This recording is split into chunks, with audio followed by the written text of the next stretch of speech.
বসা অবস্থায় এখানে সেখানে আমরা কোরআনের বিরুদ্ধে সংলাপ করতাম, আলোচনা করতাম। আমরা চোর ডাকাতের দলে ছিলাম, হিংসা করতাম, সন্ত্রাসগিরি করতাম। কোথায় মার্ডার করা যায়, কোথায় খুন করা যায়, কোথায় আলেমের গলায় ফাঁসি দেওয়া যায়, কোথায় আলেম ওলামা পীর মাশায়েখের জবাই করা যায়।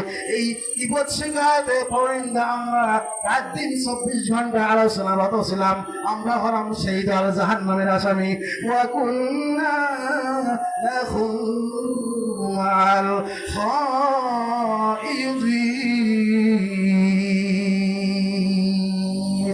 ওয়া কুন্না, কথা সংক্ষেপ কখন বলবো, সময় কম হয়ে গেছে। ওয়া কুন্না নুকাযযিবু বিয়াউমিদ্দিন।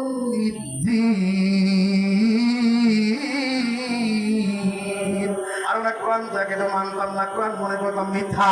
নাউযুবিল্লাহ। হাদিসকে মনে করতাম মিথ্যা, আল্লাহকে মনে করতাম মিথ্যা। আল্লাহ যা বলে সব মিথ্যা কথা, একটাও সত্য কথা না। নাউযুবিল্লাহ। যেরকম তাসলিমা নাসরিন বলছিল, ভারতের নাস্তিক বিজম্মা বাংলাদেশ পার হয়ে ভারত এসে বেঁচে আছে কিনা সন্দেহ লাগে। ওই হারামজাদা নাস্তিক এমন লেখাপড়া করেছে, কোরআনের ভুল ধরতে ধরতে সে চলে গেছে পালায় ভারতে। কি বলেন, মনে আছে না? এমন বেজম্মা নাস্তিক বাংলাদেশে আছে যারা কোরআনের বিরোধিতা করবে, মুসলমানের বিরোধিতা করবে। হারামজাদা নাস্তিক এরা হলো জন্মের ঠিক নাই। ঠিক কিনা বলুন? আল্লাহু আকবার। এদের সম্পর্কে আল্লাহ কোরআন বলেছেন, ওয়া কুন্না নুকাযযিবু বিয়াউমিদ্দিন। আর যতক্ষণ পর্যন্ত আমি বেঁচে ছিলাম দুনিয়ায়, এই কোরআনের বিরুদ্ধে আমি বই লিখেছিলাম। কি করতাম? কোরআনের বিরুদ্ধে কথা বলতাম, বই লিখতাম।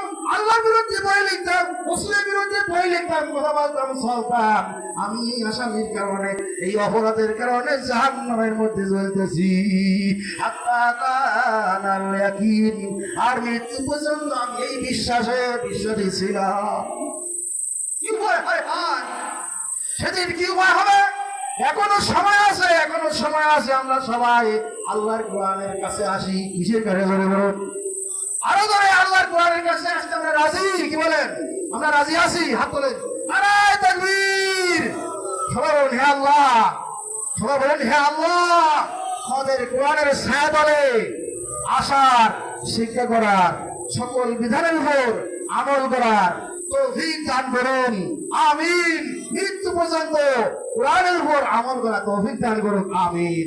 একটু মহব্বতে জিকির করেন, লা ইলাহা ইল্লাল্লাহ, লা ইলাহা ইল্লাল্লাহ।